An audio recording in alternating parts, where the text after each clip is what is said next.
EA Sports. It's in the game. All right, let's go ahead and get to it. From the EPR Creations studio, this is Jason Staples bringing you the Unconquered podcast, or Unconquered with Doc Staples if you prefer that name. So, as always, this podcast brought to you by Luis Marquez of Momentum Realty in Jacksonville, Florida. Garage Makeovers, the #1 garage remodeling company in South Florida. EPR Creations, bringing you the best of internet marketing and website development for an affordable price. And Justin Galloway of Benchmark Mortgage, serving Florida, Tennessee, and Kentucky. Starting to be a pretty good time to buy. And if you are in one of those states, give Justin Galloway a call, and he will make sure that you get the absolute best in service. He'll hook you up, y'all. Give him a holler. Let him know you heard about him from Unconquered. Got the final of the preseason positional previews today. Talking through the defensive line today.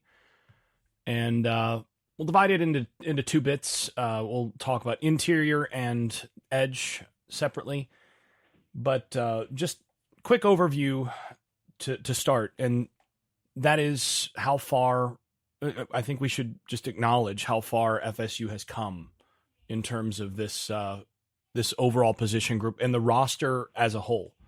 Some of you will remember back in, I don't remember if it was 2020 or 2021, somewhere in there, where someone asked me my thoughts on the roster, and I basically said that there were, as far as I could tell, over 20 players that were essentially dead weight on that roster. And the way that I define that is there were 20 guys where if they didn't go anywhere, if they completely disappeared, if they were no longer on the roster, they wouldn't be missed. And, didn't really have the potential to contribute at this level. You look at this roster, the current roster, the 2024 roster, and that is not the case. In fact, I'm looking at my, internal depth chart, the one that I keep for myself with different notes on it, and it's color coded based on a variety of different things. And a few years ago it was full of orange, which is my dead weight color, and red, which is potential attrition. And I'm looking at it now, and there's not one player on this roster that I have in orange as dead weight. And that tells you how far they've flipped this roster. It's remarkable. And nowhere do you feel that difference on a roster more than, first of all, on the defensive side overall, but especially on the defensive line, where depth is absolutely critical because it's such a physical position, and being able to play multiple guys who can stay fresher and therefore play much harder, play in, play out, and play closer to their max each play really matters. And, there's some depth. There's solid depth.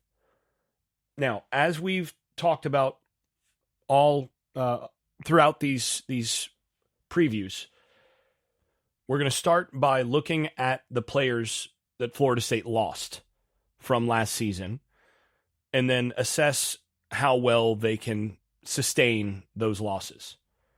Now, we're going to start on the interior because, well, frankly, you could flip a coin and you're going to start with one of them. But this is the one that I think matters the most on any given team.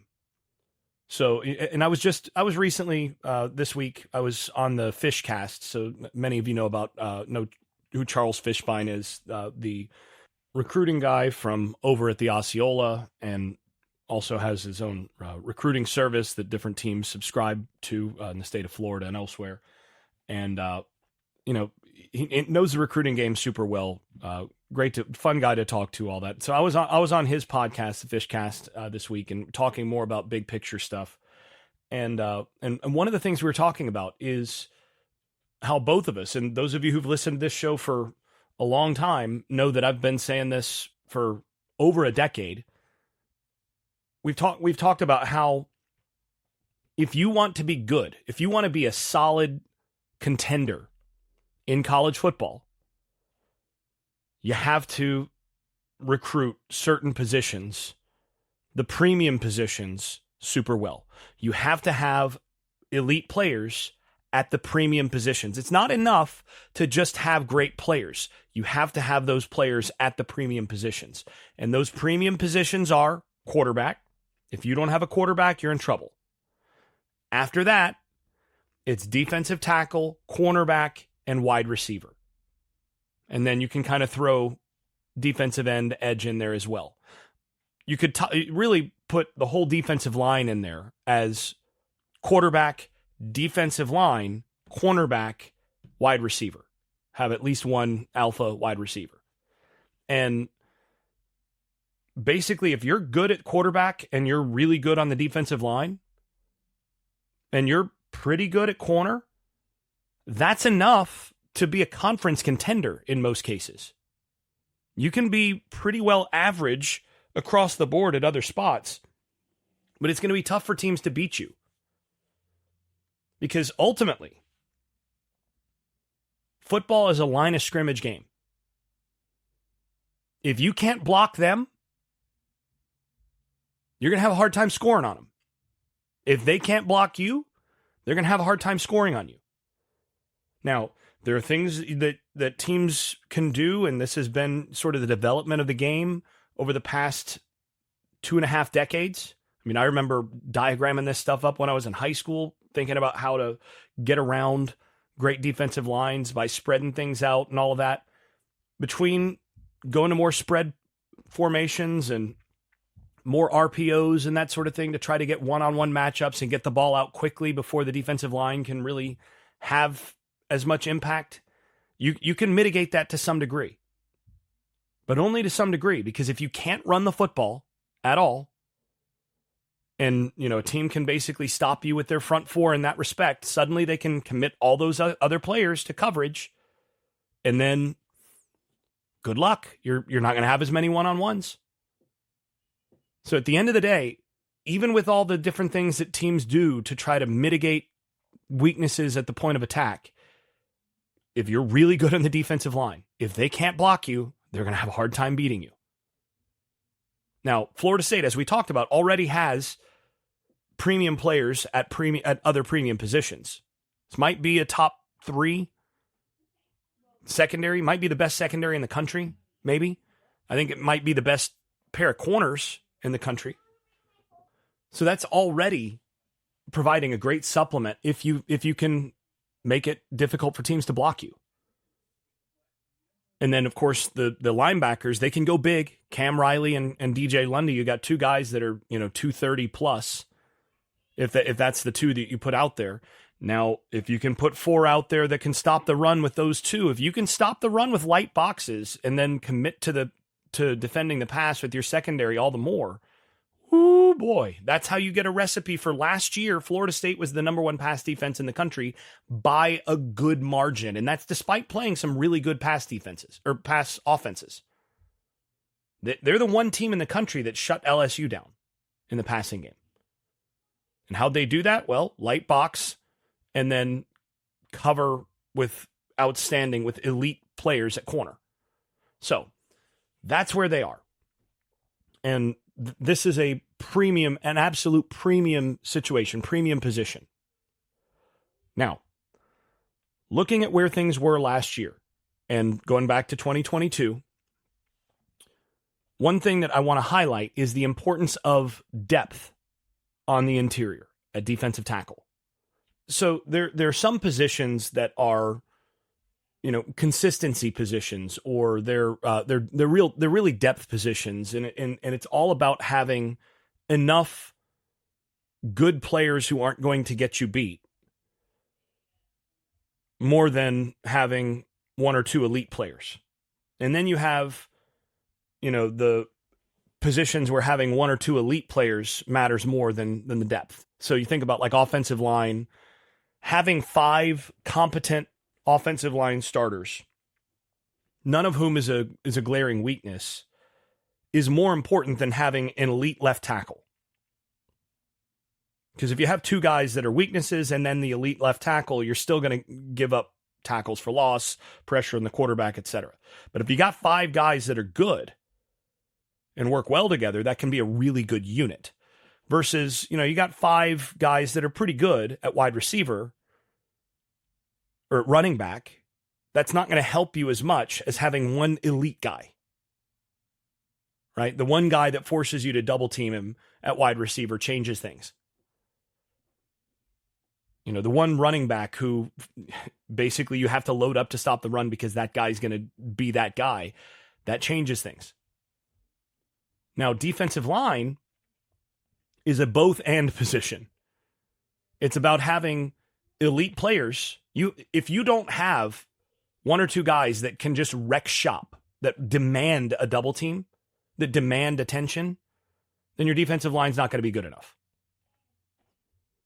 It's just the way it is. But if you don't have enough depth to where there's not much drop off when that guy's off the field, then it's also not going to matter. So you have to have both.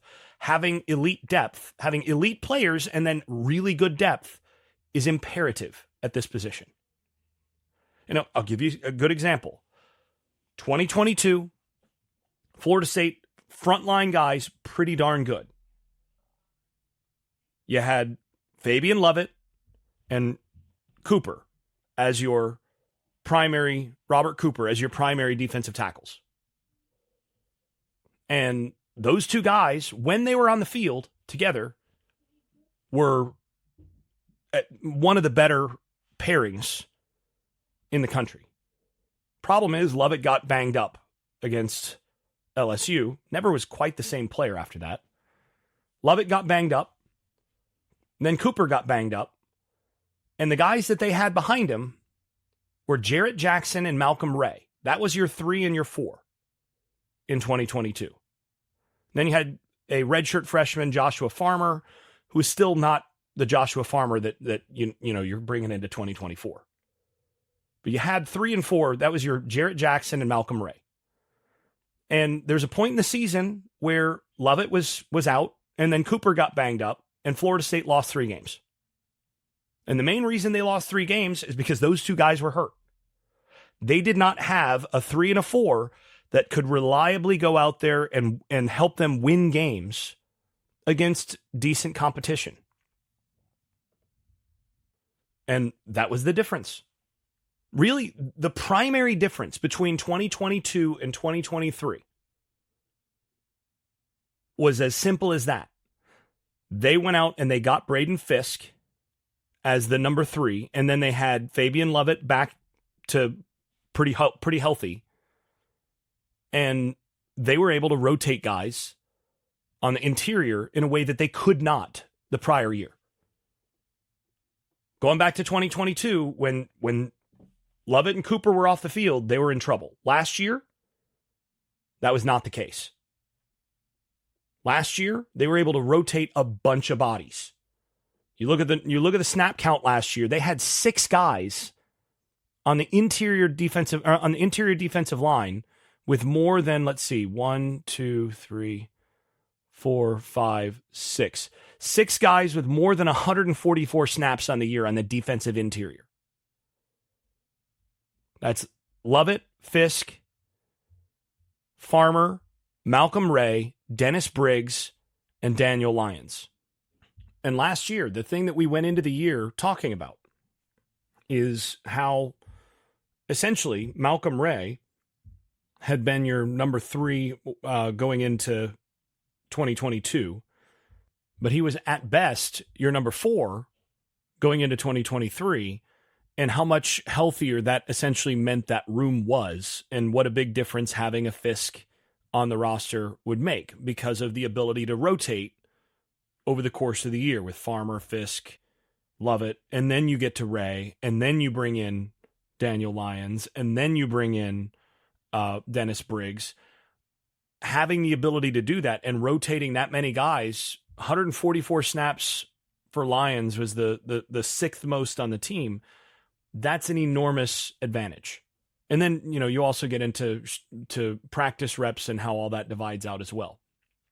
So that was one of the main sort of reasons that last year's team didn't have the slip-ups that the 2022 team did. I think if you took Braden Fiske and put Braden Fiske on the 2022 team and then had Jared Verse stay healthy, I think the 2022 team might have been better than the 2023 team. And yeah, I know that's without Keon Coleman, all that. You get Ontario Wilson out there, you get, Pokey out there instead of Keon. But you also have a little bit better situation in the backfield. I think they were a little bit better in terms of run consistency offensively. I think that offense was probably a little better in 2022 than it was in 2023. And I think overall, the difference between the 2023 defense and the 2022 defense is that Verse was healthy the whole year, or healthier the whole year, and you had Braden Fiske. Obviously Lovett didn't get hurt either. The difference in terms of depth on the interior and quality depth was enormous. And that was the difference between those two seasons, the primary difference. So, that said, you look at that top 6 guys last year, and again, naming those top 6 guys, you had Fiske, Lovett, Farmer, Briggs, Ray, and Lyons as your top 6 snap getters. 4 of those top 6 are not there now. So if you're just looking at that on the surface, you go, okay, well, that's not ideal. You're replacing 4 of your top 6 guys in terms of snaps on the defensive interior. So you do kind of expect, if you look at that in most years, you expect a bit of a decline there. Now, what mitigates that is that one of the guys that would have clearly been in your top 4 and probably your top 3 in that rotation last year was Darrell Jackson, who was not able to play, just ended up being the world's best scout teamer last year after his second transfer, which, of course, if that had happened this year, he would have had no problem playing. But, that's just the way things kind of went for the 2023 Florida State team. But, and you look at what he was able to do, sort of flashing some stuff against Georgia. This is a dude. That's a dude, man. It's a freak. So, Jackson sort of steps in and I think is an upgrade over Fabien Lovett. And look, Lovett was really, really good. Jackson's an upgrade there. Now, what that means is your number 2 or your number 3 is upgraded. You are not replacing Braden Fiske. The level of play that you got from Fiske, especially at the end of the year, you're not replacing. So you are going to take a little bit of a step back there. But if we compare this player for player last year to this year in terms of what you're getting, or at least what you can anticipate going into the season, then it starts to get interesting. So first of all, you got Farmer and Farmer. So we'll just call that a little bit of an upgrade to this year's Farmer compared to last year's Farmer. But beyond that, we'll just say, we'll even call that a wash. Then you got Fiske and Jackson. And, I think expecting Jackson to equal Fiske would be an awful lot, but it's not out of the question. So you might call that a wash. You might call it, we'll just, for the sake of being conservative, we'll give the edge to Fiske. Give the edge slightly to this year's Farmer. Then you get to number 3 and you get Lovett versus Lyons. Give the slight edge to Lovett from last year. Lyons brings a little bit more juice as a pass rusher, but Lovett was a more reliable stuffer. Then you get to Malcolm Ray, and this is where it gets interesting. Malcolm Ray was number 4 on the team in terms of snaps last year on the interior. One of the most positive developments of this camp has been the emergence of KJ Sampson, who is really, in my view, just a little ahead of schedule in terms of being able to be that guy. And I liked a lot of what I saw from him last year. And you're talking about a guy that, in terms of tools, brings more to the table physically than what Malcolm Ray ever did or ever could, just because of size and just general raw power. So I'm going to give the edge to Sampson this year. Then you get to Briggs, was number 5 last year. And this is where you get the transfer Grady Kelly. And when they brought Grady Kelly in, what I said when they signed him, what you're trying to do here is replace Malcolm Ray. Malcolm Ray was your 4 last year. Kelly is either your 4 or your 5 this year. And I think he's basically a wash on Malcolm Ray. And I think an upgrade over Briggs at that point in his career. Post chop block Briggs. And then last year's Lions versus this year's Durojaye for your number 6. And we could call that a wash, maybe give an edge to Tomiwa this year because of his flexibility playing some odd front stuff and being able to go inside and outside and all of that. Bottom line is, I think in terms of your overall group, your overall 6, you don't feel a whole lot worse, if at all, about the 2024 group than you do the 2023 group. You feel like you've got 2 bell cows in Darrell Jackson and Joshua Farmer, who are the same kind of level, the same level of athlete, the same level of good luck running on this guy, good luck pass blocking this guy and not having the pocket collapse that you had last year. And then when you get to 3 and 4, you've again got guys who are, when Daniel Lyons goes on the field, when KJ Sampson goes on the field, you don't feel like you did when Malcolm Ray and Jarrett Jackson did in 2022. And honestly, the real question is, do you feel better about Grady Kelly and Tomiwa Durojaye this year than you did about Ray and Jarrett Jackson in 2022? And I think that answer is yes. I think you feel better about your 5 and 6 this year than you did about your 3 and 4 in 2022.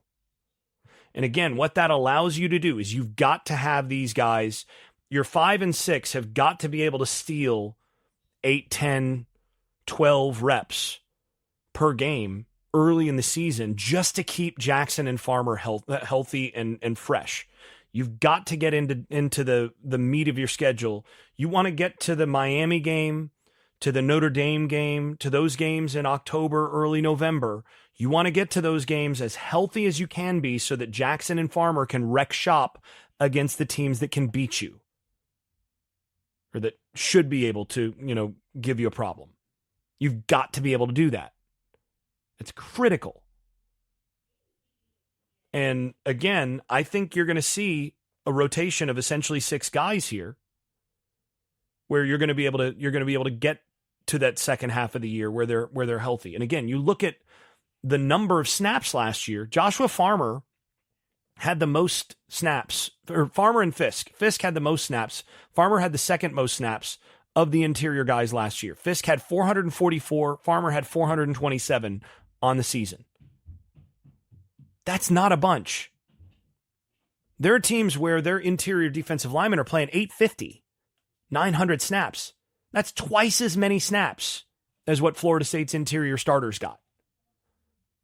And if you can get those guys in the 400 range again this year, you feel really good about that. And load management is so critical now, especially with these super long seasons, with the playoff the way that it is. Load management is critical.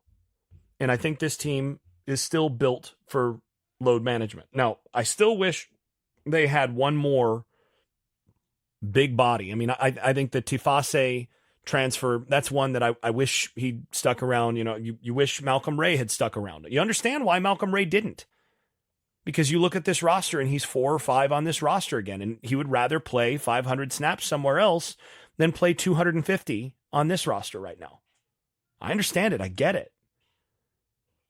But, Tifase, another guy with, some potential, you want to be able to keep those guys. Tifase more for next year than for this year. But still, you want to have, 7 and 8, where if somebody does go down for a little bit, you can continue to rotate. But to me, you've got your freaks, your frontline freaks, Jackson and Farmer. Both guys probably going to be in the NFL next year. Either of those guys could go top 2 rounds. or both. I mean, both of those guys could go in the second round next year, or even potentially the first round, and it wouldn't shock me. So you got your freaks, and then you've got your developing freaks with Sampson and Lyons. Lyons, I don't think, has quite the freak show athleticism. He's quick, but he doesn't have quite the freak show power and size of a couple guys. But again, he could develop and surprise me there. But you've got some guys that you can win with there. You've got some guys, you've got enough to be able to rotate. That's the critical thing here.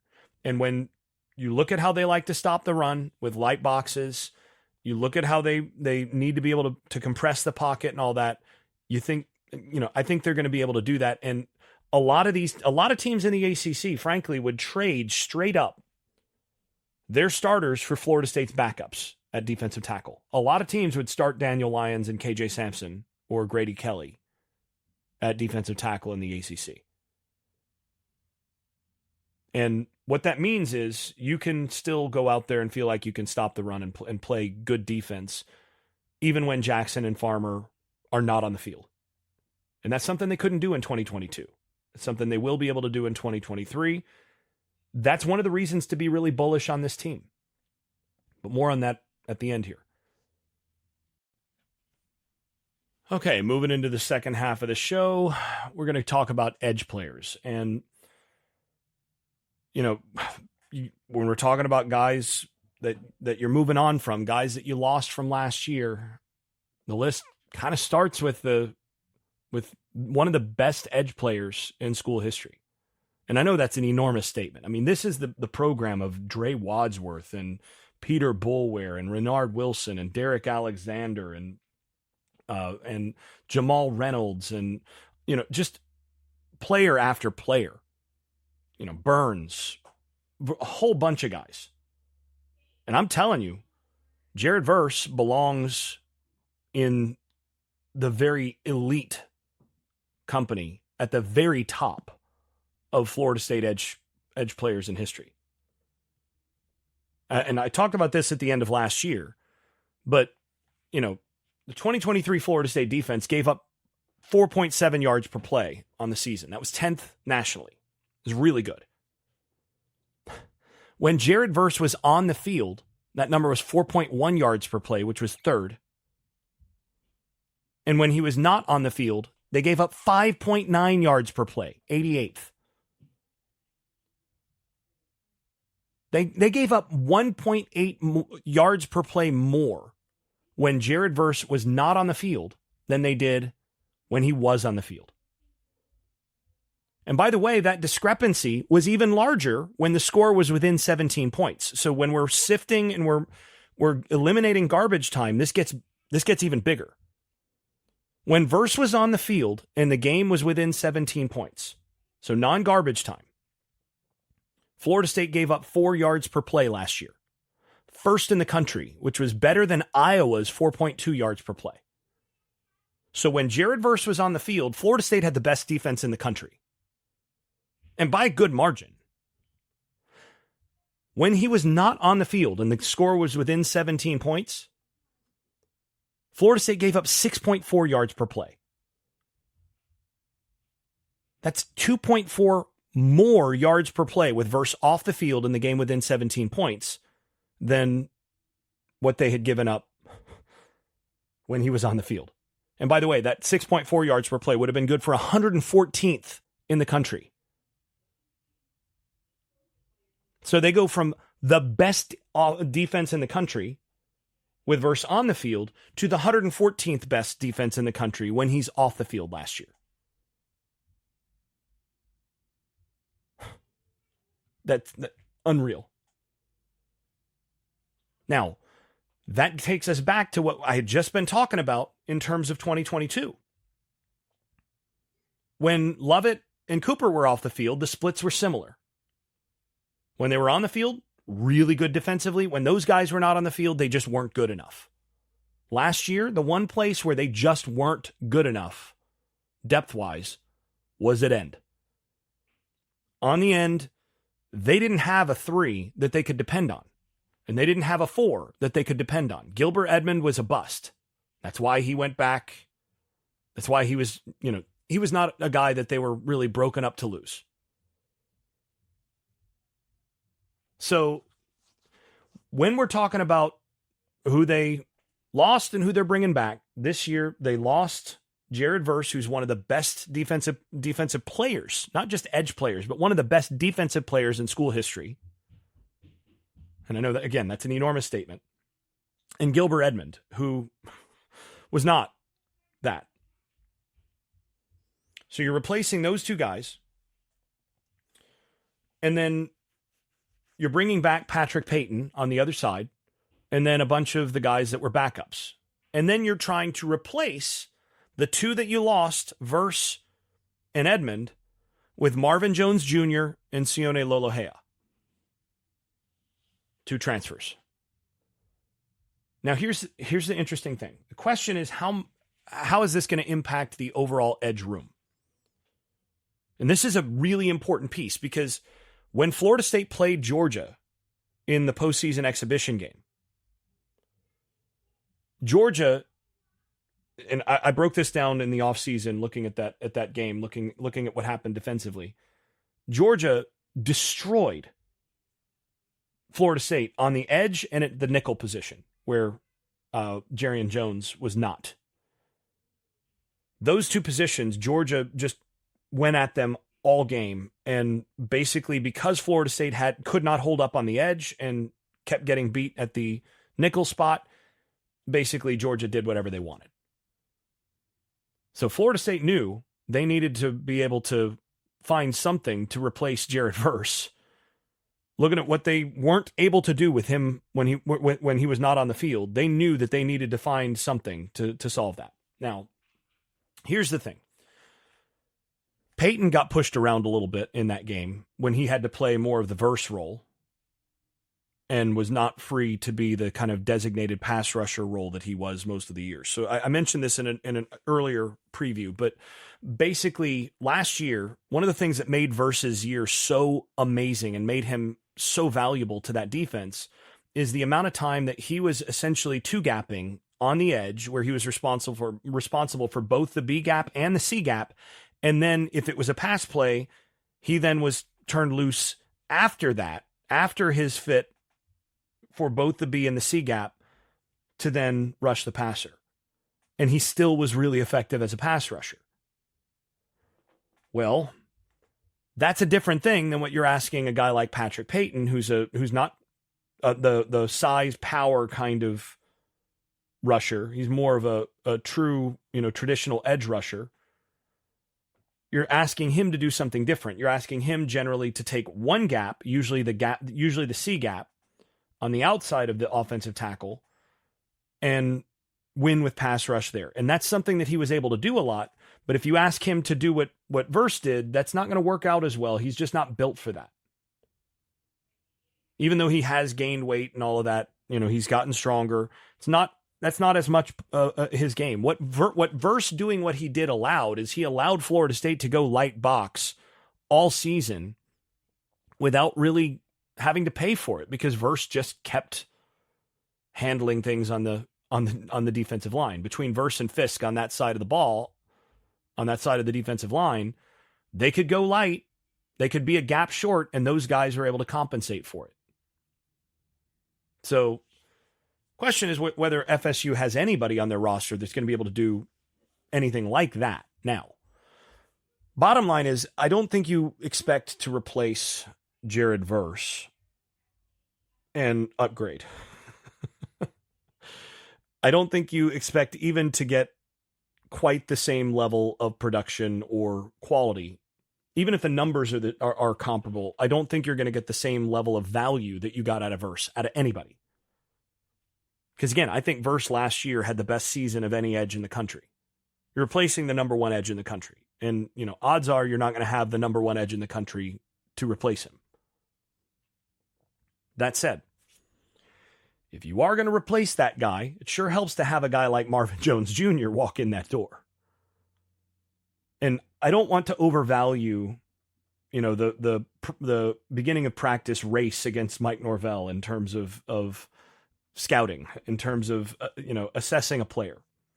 But I will say this: it's worth going and just taking a look at some of the footage of that foot race that happens at the beginning of practices where, Mike Norvell takes off and, runs 100 yards up while the defensive line, a number of defensive linemen are trying to beat him that 100 yards at the beginning of practice. And the thing to note is how easy Marvin Jones makes that look. And the other thing to note is Patrick Payton is a really fluid, fast athlete at defensive end. And watch it when Payton, Norvell, and Marvin Jones are all running together. And look at how Payton is kind of having to run, and Marvin Jones is kind of trotting and is well out in front, just smoothly, so much faster, so much more explosive, even than Payton. And again, we all know Patrick Payton has got some explosion to him. He can run. Marvin Jones Jr., though, is a different kind of cat. That dude, in terms of the overall athleticism, is a freak show. Runs like a linebacker, and again, he was playing outside linebacker for Georgia, I think out of position there. If you look at what he did in high school and all that, he was always better moving forward. But he is a guy that if you want to drop him in coverage, if you want to do things with him, you can, because he's as athletic as any of your backers. As smooth and able to move as any of those guys. But the explosiveness, the power, all that's there. So you're replacing Verse. Now, you're replacing Verse with a different kind of player. Now, the thing is, you're replacing Fiske with a different kind of player there, too. So you're replacing Fiske with Jackson. Jackson's more of a guy who's more of a two-gapper than a quickness player. And Jones is a guy that's a little bit more of a quickness player than a speed-to-power player like Verse. So maybe you two-gap a little bit more with Jackson and a little bit less with the edge. And you turn Marvin Jones Jr. loose a little bit more. I think that's one of the things that you're going to see. But you don't expect to get quite the same level out of Jones that you did out of Verse. If you do, then, oh my gosh, you're getting first-round production out of him too then. That's great. And then this defense probably becomes about as good as last year's defense, if you could get that. I just don't think that's realistic. I think Jones Jr. very well may end up being a first-rounder even after this year. But again, Verse was that good in the confines of what they asked him to do. I think Verse was underdrafted and to some degree underscouted, because I think some of the NFL scouts that watched him, I don't think even they really fully appreciated what Florida State was asking him to do and how that impacted his ability to make splash plays. But in any case, if you're going to replace him, you're going to replace him with with a guy like that. You feel good about it. You're at least going to be good on the edge there with that. Now, then you lose Gilbert Edmond, who, as I mentioned, was a bit of a disappointment, to put it lightly. And here's where this defense could be a good bit better than last year's. Last year, they knew as soon as Verse went off the field, they just were not the same defense. This year, without Edmond out there having atrocious splits and giving up a lot of plays just because he was not good enough on the edge, they went out and they got a guy who's he's a 5th or 6th year guy. I can't remember if he's in his 6th year, but an old head, Sione Lolohea from Oregon State, and he's more of that big end. He's more of the Keir Thomas type, and he's a guy that fits a lot of what they want to do. 260 pounds, 265 pounds, solid player. He fits a lot of what they want to do with that light box. Let that big edge just take up some guys, take up a couple gaps, and be able to stop the run on first and second down and eat up a bunch of snaps. And I think basically what you're looking at here is, like I said, a kind of a Keir Thomas from a couple years ago instead of a Gilbert Edmond. So instead of having the big drop to Gilbert Edmond, now you have a small drop to a Keir Thomas type who can really give you some plus plays, especially in the passing, or especially in the running game, and in terms of being able to go light box. Now all of a sudden, if you're grading player for player, you expect a downgrade from the starter at that position, going from Verse to Jones. And again, that's, nothing on, not negative towards Jones. It's just, again, how great Verse was. But you're expecting an enormous increase, an enormous improvement from your number 3 edge from Edman to Lolohea. And then your number 4 edge is the same guy, Byron Turner. And then Aaron Hester came on during the spring and has continued to show out and be one of the more difficult guys to block on the edge. So now you got 5 guys that you feel like you can play with. Now, is Turner a top shelf guy? Is he an elite guy? No. Is Hester elite? No. But can they steal snaps and be productive players in the confines of what they want to do? Yes. And again, the key here is that you can rotate 3 and feel like you're not losing 2 yards per play like you did last year. So in terms of overall group, this is the interesting question. Even though you lose Jared Verse, is the edge group actually better than it was last year? And I think the answer to that is yes. If you ask this coaching staff, would you rather have the 2023 edge group or the 2022 edge group? I think they'd have to think about that. Now, because of the impactfulness of Verse and you know kind of what you had there, in hindsight, I think you have to take 2023 just to have Verse. But I'm not sure that decision would be the same at the end of this year. And if you're going based on beginning of 2023 and 2024, I think if you are going off the beginning of the season in those, you might actually favor the 2024 group because of the additional depth and the chance that Marvin Jones becomes that guy. And the thing is,